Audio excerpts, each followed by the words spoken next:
vocês podem ver.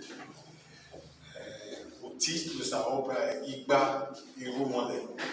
Igba Irumole em Yorùbá é 1000 Irumole, são 1000 orixás, né? Mas os cristãos falam que 1000 santos, né? E representa, na verdade, a ancestralidade. Vocês podem ver que essa obra demorou 8 anos para fazer.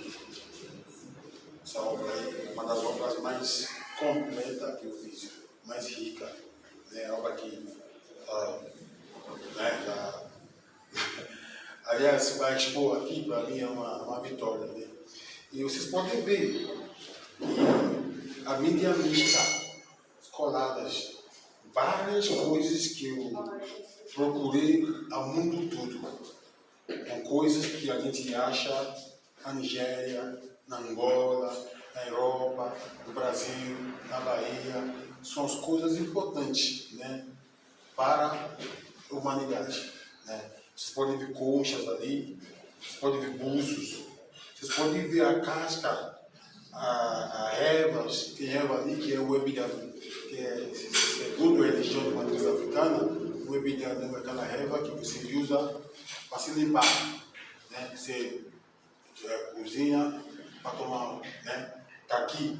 Tem epobo aqui também, epobo, aquela casca, né? Que, segundo a religião de matriz africana também, onde que você coloca essa casca, você manda embora as forças contrárias, né?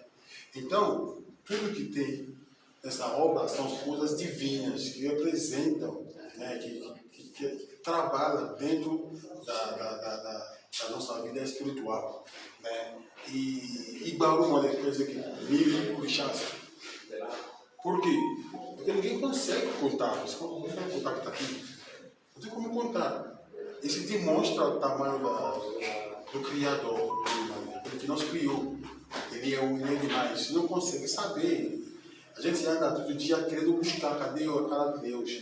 Ninguém consegue saber, nem cristão, nem muçulmano, né? Só os atributos a gente usa para chegar até ele, naturezas. São essas que estão vindo ali. São as coisas coladas que vem juntando ao longo dos anos. Né? E estilo é o que? Estilo é expressionismo. O expressionismo é uma forma acadêmica.